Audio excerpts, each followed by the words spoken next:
In the 16th century, sailors in the open Atlantic lowered a bucket over the side and hauled up water that was completely fresh. Anywhere on the horizon, sailors in the 16th century lowered a bucket over the side of their ship and pulled up water. This raises a question almost nobody can answer correctly. Where does the world's largest river actually end? Right here, the Amazon Delta. This specific point represents a biodiversity hotspot unlike any other, yet it remains critically misunderstood in policy circles. Far beyond the point, every map insists this river could have already disappeared. That raises a question that sounds simple. Beneath the riverbed, there is a second river entirely, discovered only in 2011, and researchers are not even sure if it reaches the ocean at all. Today, we'll trace this river from that point in the open Atlantic, back through three competing endings, down into a hidden twin beneath the surface, and out to a boundary. By the end, you'll understand why even experts cannot give one single answer to a question that sounds this simple. There is a second river entirely, discovered only in 2011. And researchers are still not certain it ever reaches the ocean at all. When a river this massive hits an obstacle this large, it cannot simply go around. It has to split. Among the people who study it for a living. The Amazon divides into the Northern Channel, the Southern Channel, and the Brevis Channels, which through three competing endings, down into a hidden twin beneath the surface, and out to a boundary nobody has ever officially agreed to draw. By the end, you will understand why even the experts cannot give one clean This raises answer a question to almost nobody that can answer sounds correctly. this easy. Where does the story world's of where largest this river actually end? actually starts at an island. Marajo is roughly the size of Switzerland, and it sits directly in the river's path. Beneath the riverbed, there is a second river entirely, discovered only in 2011 and researchers are not even sure if it reaches the ocean at all. An obstacle this large, it cannot simply go around it one way. It has to split. The Amazon divides into the Today, Northern we'll trace this Channel, river from the that Southern point in the open Channel, Atlantic, and the back Brevis through three Channels, competing endings, which curve down south into a hidden and twin eventually beneath the merge surface. into the Para River estuary. Picture a highway forced to detour around a mountain that refuses to move. Traffic does not pick one new road. It scatters into several, each one claiming to be the real continuation of the original When a river route. this massive hits an On the obstacle surface, this large, this looks it cannot simply go straightforward. around. One river, It has three to paths, split. one shared ending. But the Para River complicates everything. It has no spring of its own. It is fed primarily by a completely different river, the Tocantins, and seawater intrudes 130 kilometers inland through it, behaving exactly like an independent system rather than a branch of the Amazon. The water there looks the same, moves the same direction, and carries the same brown sediment, but its source has nothing to do with the river everyone assumes it belongs to. Despite this, several researchers still measure the Amazon's total length through this exact channel, long enough to claim it beats the Nile as the longest river on Earth. It turns out the world's most famous river length record may be resting on water that technically belongs to a different river altogether. Nobody has resolved this. The debate is ongoing, and the answer changes depending on which scientist you ask. Even something as basic as counting kilometers depends entirely on where you decide the river stops being itself.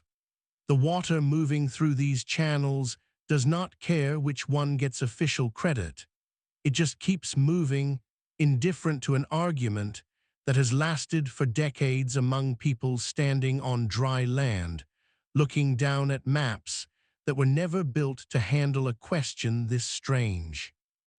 And this is only the first crack in the idea that a river has one fixed, agreed-upon mouth, the kind of crack that gets wider the further downstream you follow it.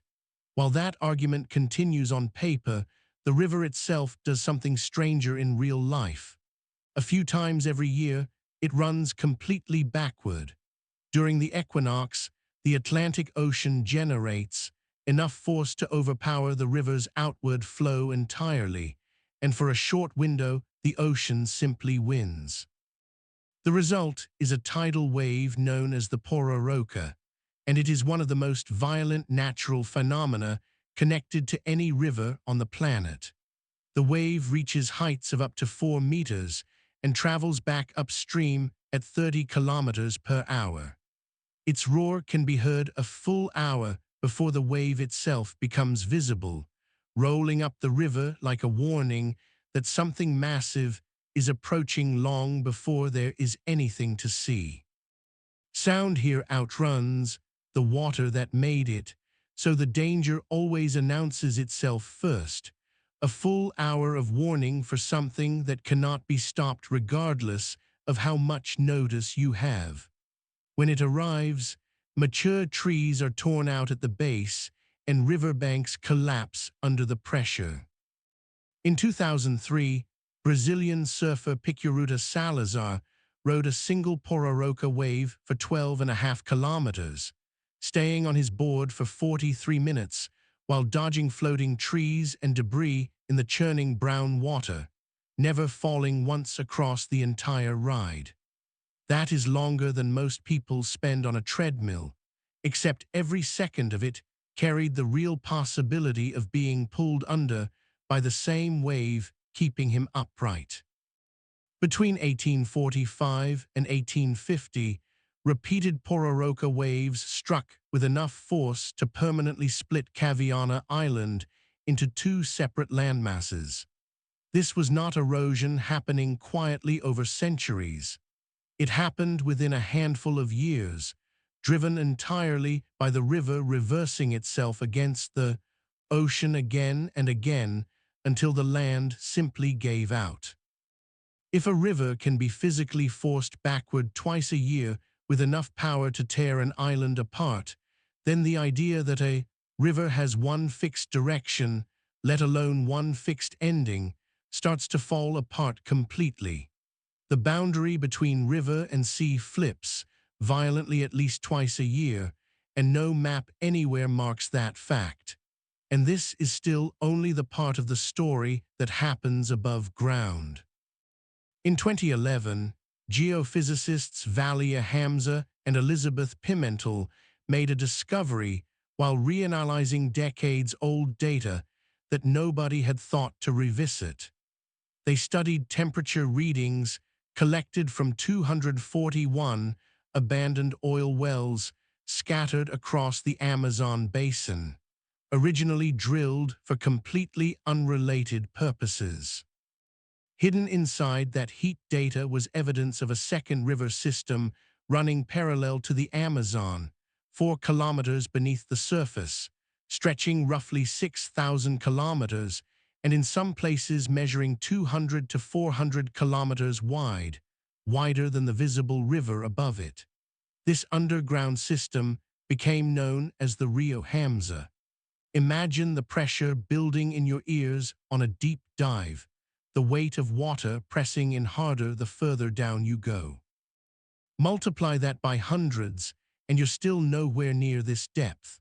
At 4 kilometers down, the pressure alone would be enough to crush most equipment built for ordinary ocean diving, and that is before accounting for the fact that nothing down there is even moving fast enough to register as a current. The water inside the Rio Hamza is saline, trapped in porous rock, and moves at less than 1 millimeter per second, slower than a glacier. No sunlight reaches it. No surface current influences it in any way. It simply exists, almost motionless, 4 kilometers down in total darkness, in stone, waiting for nothing. Not everyone agreed this deserved to be called a river at all.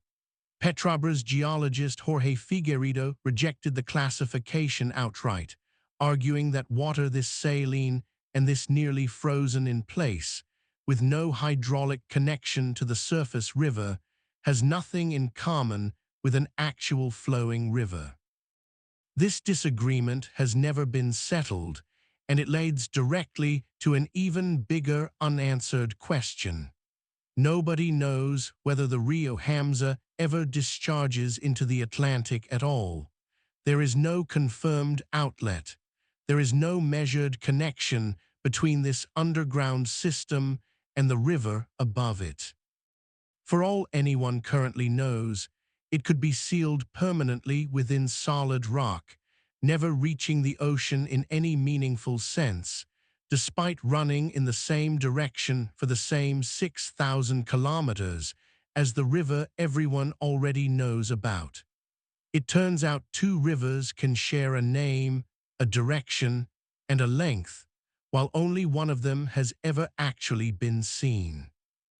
Meanwhile, the visible river above continues moving toward the coast, carrying an amount of fresh water that is genuinely difficult to comprehend.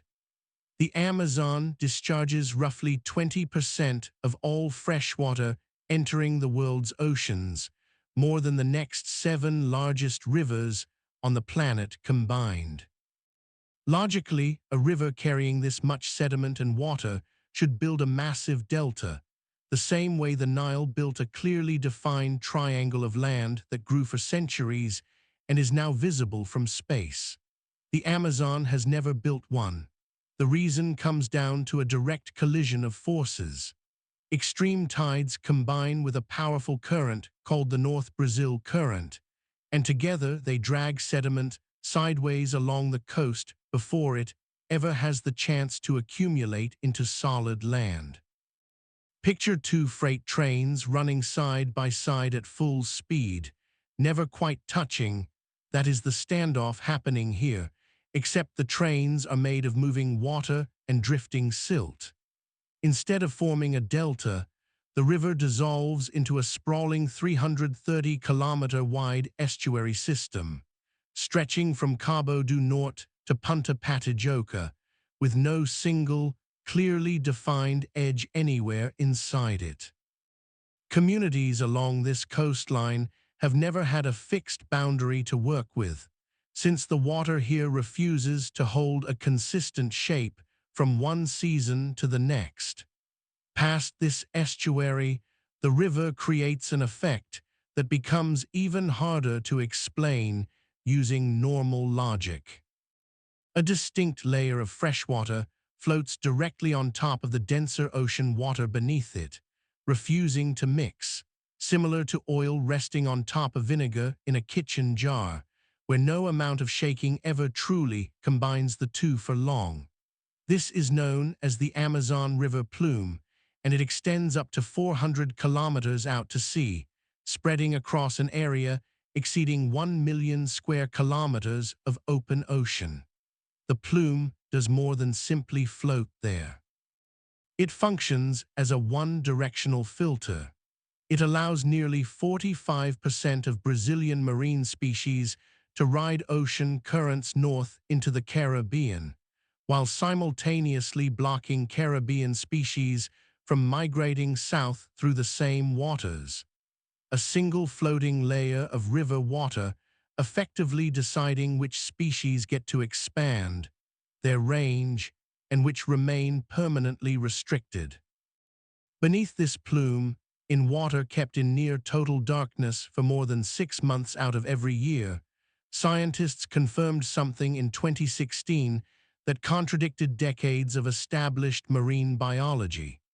For years, researchers assumed the Amazon's heavy sediment and constant freshwater output made coral reef formation in this region completely impossible, since reefs typically require clear water and direct sunlight to survive. In April 2016, a team led by Rodrigo Meira proved that assumption wrong by confirming a living coral reef system, stretching across approximately 9,500 square kilometers beneath the plume.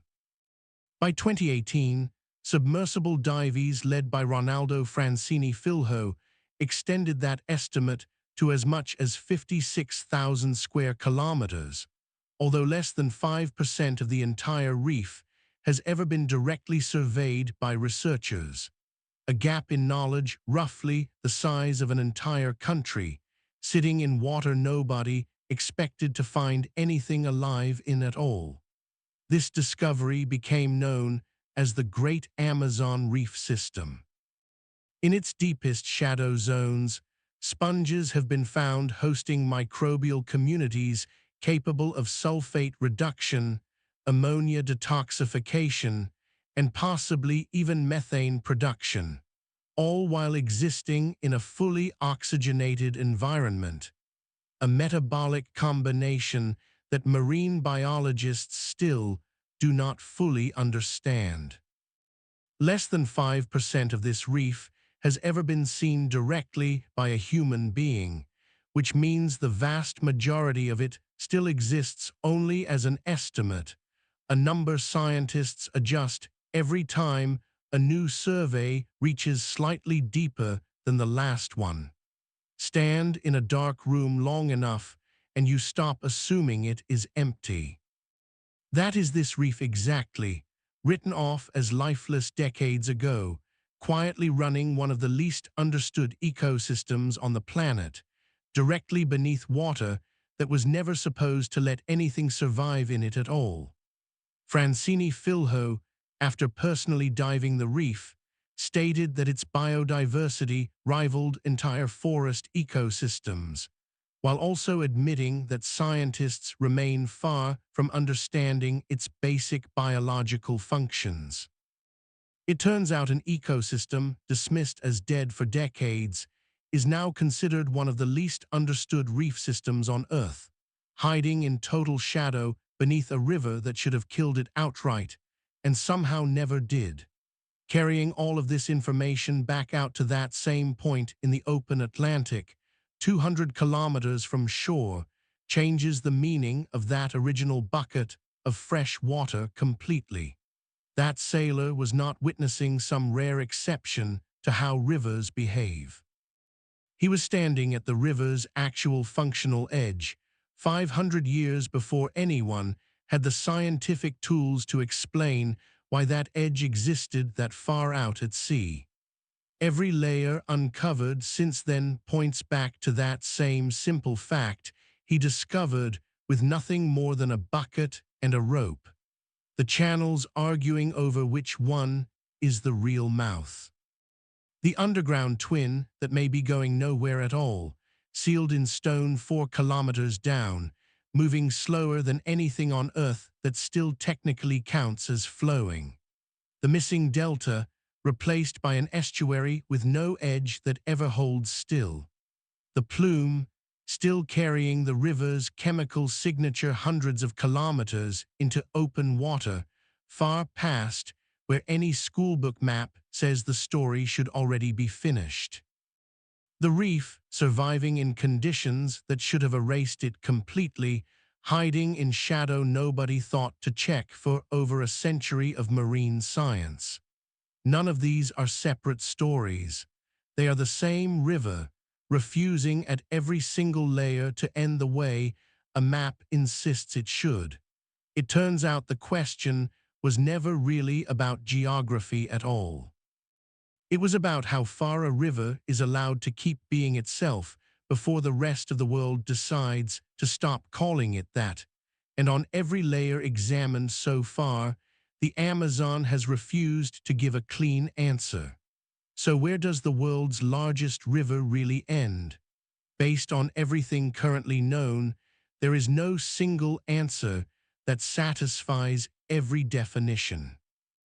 The river fades gradually across hundreds of kilometers of ocean, through 3 competing mouths that scientists still cannot agree on, through a second underground river that may never reach the sea at all, and through a freshwater plume that keeps the Amazon's chemical signature alive far past the point where every textbook map says the river should have already ended. Nobody has ever measured the precise point where that plume permanently transitions from river water into pure ocean. That measurement simply does not exist yet, and given how the boundary keeps shifting with the seasons, it may never exist in any final, settled form. The sailor who first pulled fresh water from open ocean was not wrong about what he tasted. He simply did not know how much further that taste actually extended, or how many layers of disagreement were waiting underneath it. in channels and rock and shadow he would never have reason to suspect. Somewhere out past, where the maps stop coloring the water brown, the river is still moving, and no one has ever marked the spot where it finally let go. This channel exists for people who want real answers to questions most people never think to ask twice. If hidden systems and unresolved natural mysteries are the kind of content you want more of, there is plenty more waiting here. The next video covers a different river entirely, one where scientists still cannot agree on the true source, let alone the ending. If you have a theory about where the Rio Hamza actually leads, leave it in the comments below.